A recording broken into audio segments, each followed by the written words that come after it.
మీరు లోపలికి రావడానికి వీల్లేదు.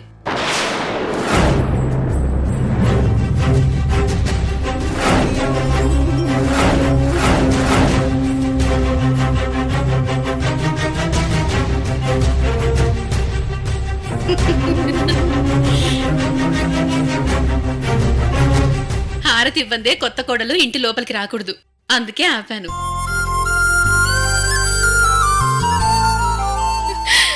భయపెట్టేశారా ఆంటీ? నేను ఇంకా ఏదో అనుకున్నాను. టీజింగ్ చేయడం మీకే వచ్చు అనుకున్నావా? మాకు వచ్చు. ఇక్కడ ఉండండి, హారతి పళ్ళని తీసుకొస్తాను. ఆంటీ చాలా భయపెట్టేశారు కదా. మా పిన్న అంతే, తనకి నచ్చిన వాళ్ళని అస్సలు వదిలిపెట్టదు. ఇలా నిల్చోండి.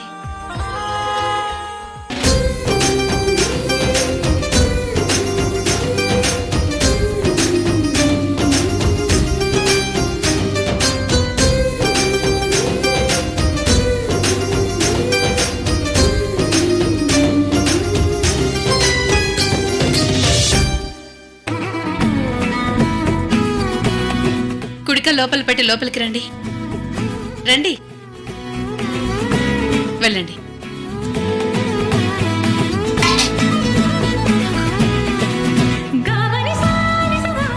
కూర్చోమ్మా. ఏం తీసుకుంటావు? Coffee, tea? ఏం వద్దాంటీ. అరవింద్, ఆ రోజీ పట్టుబడిందంట, అపర్ణ మాత్రం దొరకలేదట. అలాంటి వాళ్లకు అలాగే అవుతుందాంటీ. కత్తి పట్టుకు తిరిగేవాడు కత్తితోనే పోతాడు. పోనీలే, మా వాడు అపర్ణ బారి నుంచి తప్పించుకున్నాడు. అది నిజంగా మా అదృష్టం. లేకపోతే ఆస్తి కోసం వీణ్ణి కూడా ఏదైనా చేసేది. పిన్ని, ఇంకా అపర్ణ గొడవ వదిలే. కొంతమంది గురించి ఎంత తక్కువ మాట్లాడుకుంటే అంత మంచిది. అది కాదురా, ఆ రోజీ ప్రపంచంలో నిజాయితీ అంతా తన్నే నెత్తి మీద పెట్టుకుని తిరుగుతున్నట్టుంటుంది. ఇప్పుడు చూడు, నేరం చేసి పోలీసులకు దొరికింది. అలాంటి వాళ్ళు అంతే ఆంటీ, మంచి మాటలు చెప్తూ చెడ్డ పనులు చేస్తూ ఉంటారు. చూడరా అరవింద్, దేవుడు ఆ పిల్ల నిజస్వరూపం ముందే చూపించి నీకు మేలు చేశాడు. పిన్ని, ఆ అపర్ణ గురించి నా దగ్గర మాట్లాడొద్దు. ఇప్పుడు నేను తన్ని లవ్ చేయట్లేదు. సరే సరే, ఇక వాళ్ళ గురించి మాట్లాడుకోవద్దు. మీరిద్దరు వెళ్ళి హ్యాపీగా ఇల్లంతా చూసిరండి. తీసుకెళ్ళరా అమ్మాయిని. వెళ్ళమ్మా, వెళ్ళు.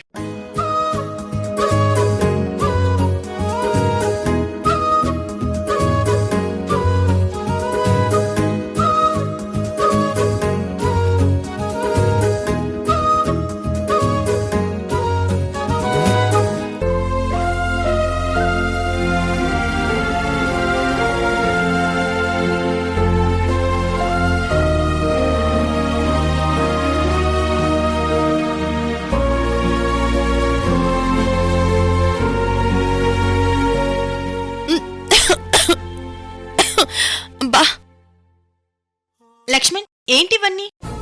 అమ్మాయి గారు, మా దేవమ్మ అందరికీ మందులిచ్చేది. ఇవన్నీ వాటికి సంబంధించినే. అమ్మాయి గారు, దేవమ్మ పసురేస్తే ఇంత కామెర్లో జబ్బున్నవాడైనా లేచి తిరిగేవాడు. దేవమ్మ చేతి మందు తింటే ఎలాంటి రోగమైనా గంటలో తగ్గిపోయేదమ్మా.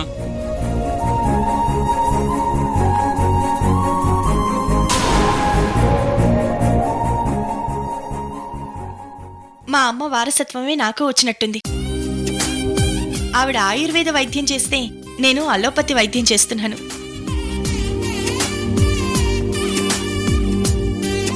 అమ్మా, ఒకసారి ట్రా తల్లి. నీ గురించి నీ ముందే జనాలకు చెప్పాలి. అవునమ్మా, మన వాళ్ళకి చెప్పడం వల్ల బయట వాళ్ళు ఎవరైనా మన ఊర్లోకి వచ్చినా మీరొకరు ఉన్నారన్న విషయం బయట వాళ్ళకి తెలియదు. సరే, పదండి. అలాగేనమ్మా.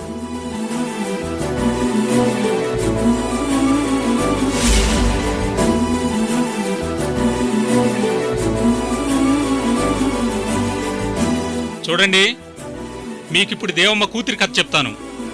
దేవమ్మని ఎలాగైతే కొంతమంది దుర్మార్గులు వంచారో అలాగే దేవమ్మ కూతుర్ని కూడా కొంతమంది దుండగులు వంచారు.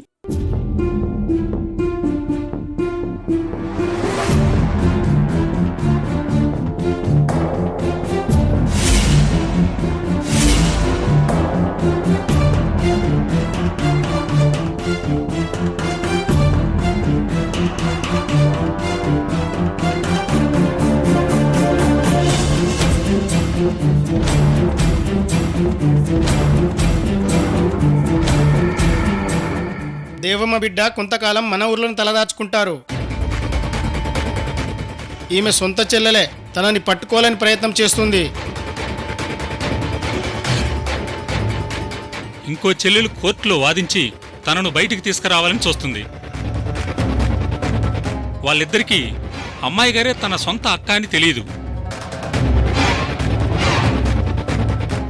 దేవమ్మ కూతురు ఇక్కడ ఉన్నట్టు ఎవ్వరికి చెప్పకూడదు. చెప్పం, మేమెవరికీ చెప్పం. చూడండి, ఇక నుండి నేను ఈ ఊళ్ళో ఉన్నంతకాలం మీ అందరికీ వైద్యం చేద్దాం అనుకుంటున్నాను.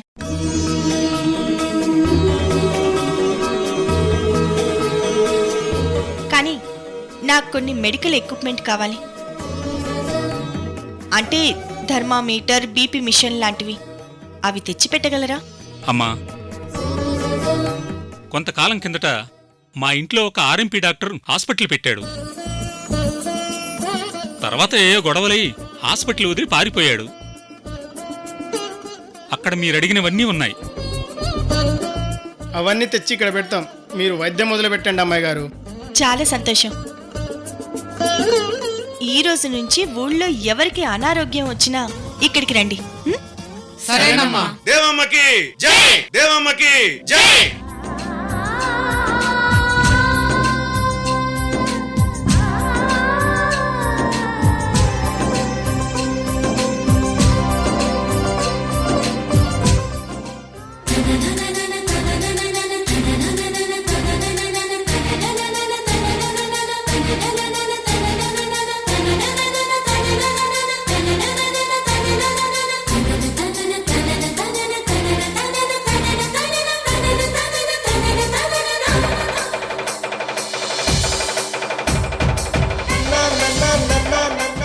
అమ్మా,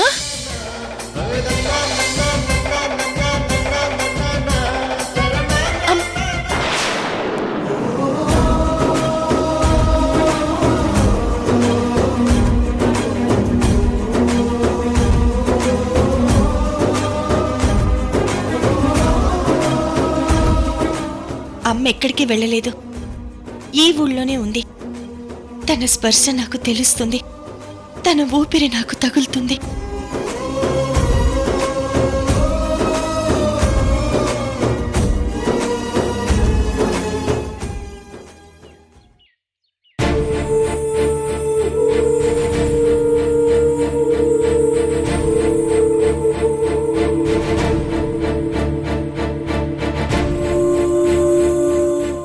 మేడం, మీకు విషయం చెప్పాలి. మా జైలర్ జెన్నిఫర్ చాలా దుర్మార్గురాలు మేడం. మా అందరి చేత ఓవర్ టైంలు చేయిస్తుంది. జ్వరం వచ్చిందన్నా సెలవు ఇవ్వడం లేదు. అందరూ కలిసి పై ఆఫీసర్కి కంప్లైంట్ చేయలేకపోయారా? అయ్య బాబోయ్, అంత ధైర్యం మాకెవ్వరికీ లేదు మేడం. తెలిస్తే చంపేస్తుంది. చాలా శాడిస్ట్ మేడం. మా సెంట్రీలో జయకుమారి అన్న ఆవిడుంది. ఆవిడ కొడుకు ఒంట్లో బాలేదని సెలవు అడిగితే ఇవ్వలేదు మేడం. పైగా నైట్ డ్యూటీ వేసింది. పాపం ఆవిడ ఏడుస్తూ డ్యూటీ చేసింది. మీ గురించి డాక్టరమ్మ చాలా గొప్పగా చెప్పిందమ్మా. మీరే మమ్మల్ని కష్టం నుంచి రక్షించగలరు. ఏమైంది?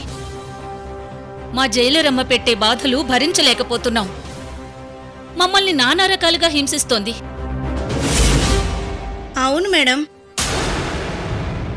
వీళ్ళని చాలా తక్కువగా చూస్తుంది. వీళ్ళిళ్ల నుంచి ఎవరైనా వచ్చినా కలవనివ్వదు. రూల్కి వ్యతిరేకంగా వీళ్లతో వెట్టి చాకరీ చేయిస్తుంది. జెనిఫర్ మీద ఇంతకు ముందు కూడా చాలా కేసులున్నాయి. అవును మేడం, ఆవిడ వస్తుందంటే జైల్లో సెంట్రీలు ఖైదీలు కూడా భయపడతారు. నేనింతకు ముందు తనకి వార్నింగ్ ఇచ్చాను, అయినా తన పద్ధతి మార్చుకోలేదు. దీనికి ఖచ్చితంగా ఏదో పరిష్కారం చూడాలి. జెనిఫర్కి ఫుల్ స్టాప్ పెట్టాలి.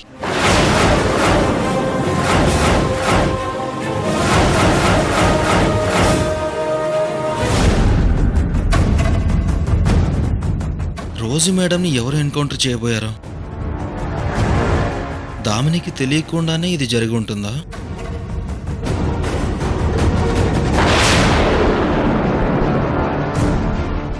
హాయ్ సింధూర్.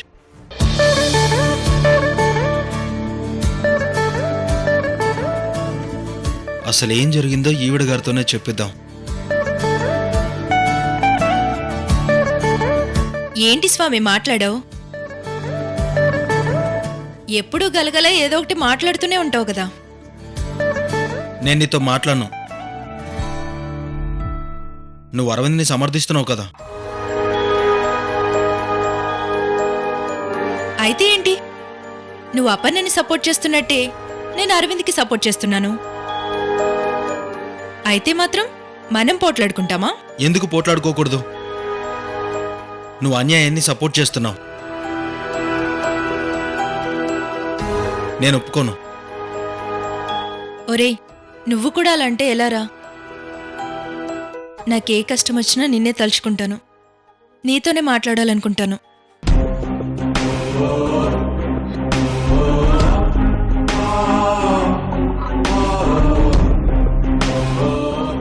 దామిని, ఏమైంది? అది కాదురా, రోజీ గారిని ఎన్కౌంటర్ చేయమన్నారు. లక్కీగా ఆవిడ ఎస్కేప్ అయ్యారు. నేను పక్కనే ఉండడంతో రెండోసారి షూట్ చేయకుండా ఆపాను.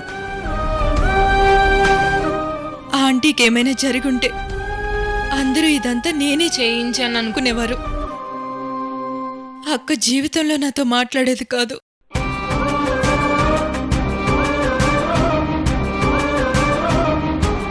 నేనెవరూ అపార్థం చేసుకోరుదామని. నీ సంగతి అందరికీ తెలుసు. నువ్వు బాధపడకు.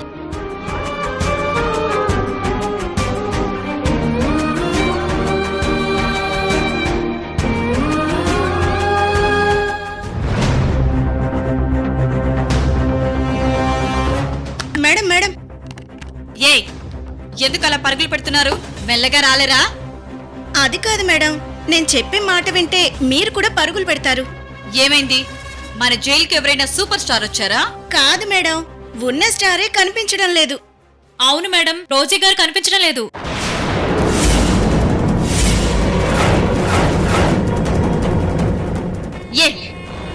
ఏంటి మీరనేది? అవును మేడం, జైలంతా మళ్ళీ వెతికాం, రోజీ గారు కనిపించడం లేదు. మీకసలు బుద్ధుందా?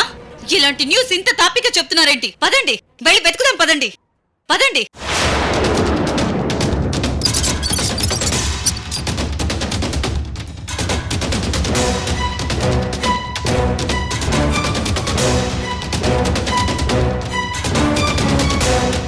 ఇదేంటి?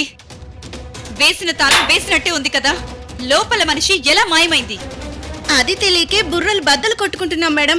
మీ బుర్రలు కాదు, మీరిద్దరూ కలిసి నా బుర్ర బద్దలు కొట్టండి. అది కాదు మేడం, ఇప్పుడు ఏం చేయాలి? తట్టా బుట్టా సర్దుకొని ఎవరింటికి వాళ్ళు వెళ్ళాలి. ఈ దెబ్బతో అందరి ఉద్యోగాలు పోతాయి. వెళ్ళండి, జైలు మొత్తం వెతకండి. ఎక్కడ కూర్చుందో ఏంటో. పోండి. ఎక్కడికెళ్ళిపోయింది రోజీ?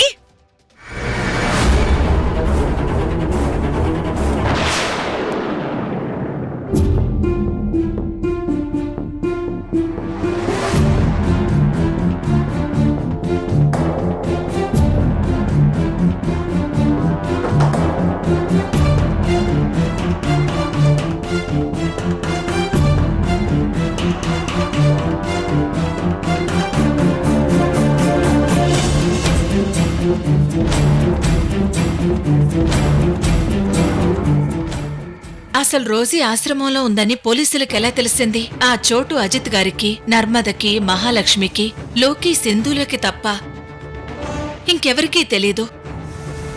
మరి పోలీసులు అంత కరెక్ట్గా అక్కడికే ఎలా వెళ్ళగలిగారు?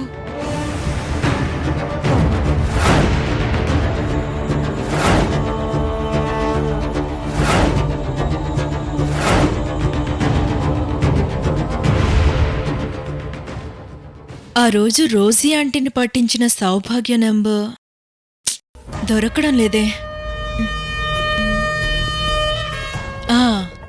ఎస్, ఈ నెంబరే అయ్యుంటుంది. టైము డేట్ కరెక్ట్గా సరిపోయింది.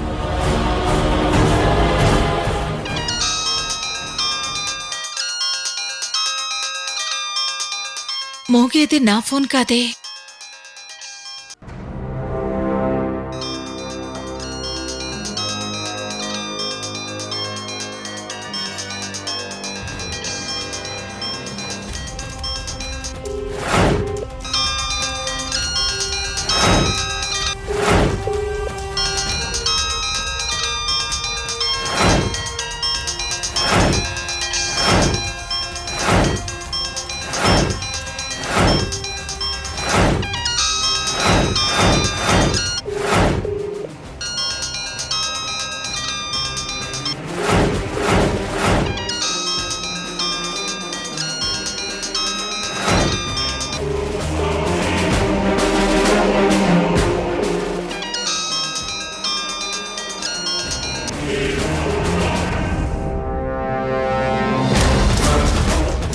ఏంటి కట్ అయింది?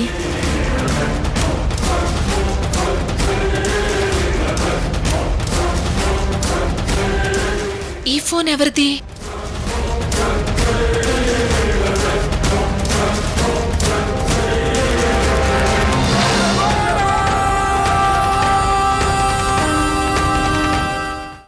ఈ సౌభాగ్య ఎవరో అస్సలు తెలియడం లేదు, కానీ రోజీ గురించి కరెక్ట్గా ఇన్ఫర్మేషన్ ఇచ్చింది. ఇప్పుడు థ్యాంక్స్ చెప్దామని ఫోన్ చేస్తుంటే తీయట్లేదు. ఇంకోసారి ట్రై చేద్దాం.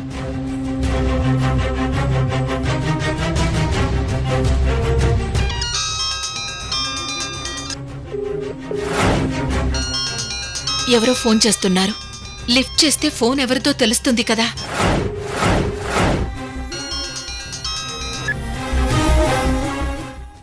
హలో సౌభాగ్య గారు, ఎలా ఉన్నారండి? నేను ఎస్ఐ దామినిని మాట్లాడుతున్నాను.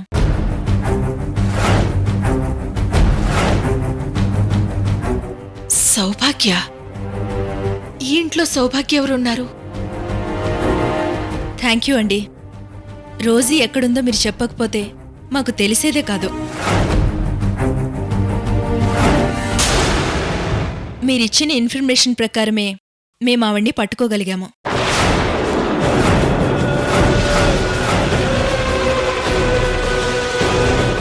ఈ ఫోన్ నుంచే రోజీ ఎక్కడుందో ఇన్ఫర్మేషన్ ఇచ్చారన్నమాట. ఈ ఫోన్ ఎవరిది? ముందు మీరిచ్చిన ఇన్ఫర్మేషన్ రాంగ్ అని అనుకున్నాను, కానీ మీ మాటల్లో నాకు నిజాయితీ కనిపించింది. అందుకే నా పై ఆఫీసర్స్ని ఒప్పించి ఆశ్రమంపై దాడి చేశాను. చాలా థ్యాంక్ యూ అండి.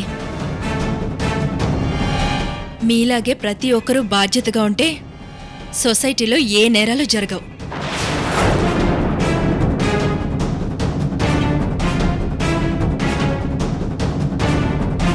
హలో హలో, సిగ్నల్ కట్ అయినట్టుంది. సరే, తర్వాత చేద్దాంలే. ఆవిడ ఏ పనిలో ఉన్నారో ఏంటో.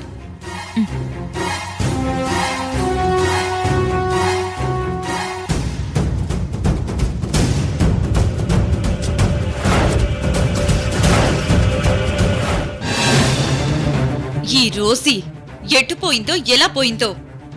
నా సర్వీస్ మొత్తం మీద ఇలాంటి రిమార్క్ లేదు. నా జైలు నుంచి ఏ ఖైదీ ఎప్పుడు తప్పించుకోలేదు. ఫస్ట్ టైం ఈ రోజీ మాయమైపోయింది. మేడం, దొరికిందా? ఎక్కడుంది? లేదు మేడం, దొరకలేదు.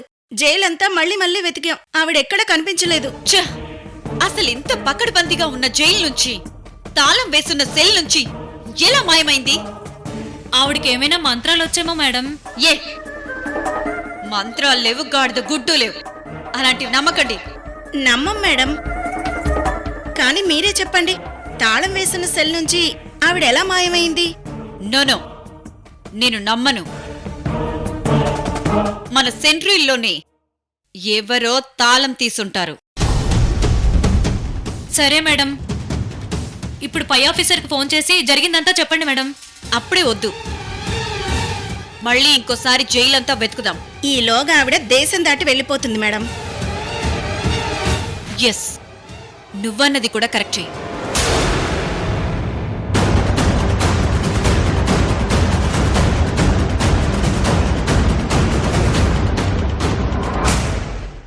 సార్, ఆ రోజే జైలు నుంచి తప్పించుకుంది సార్.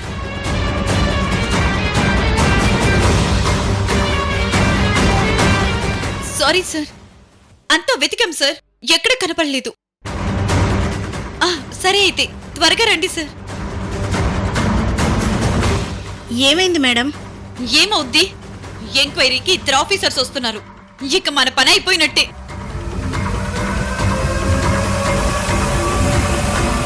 అబ్బా, ఇప్పుడేం చెయ్యాలి?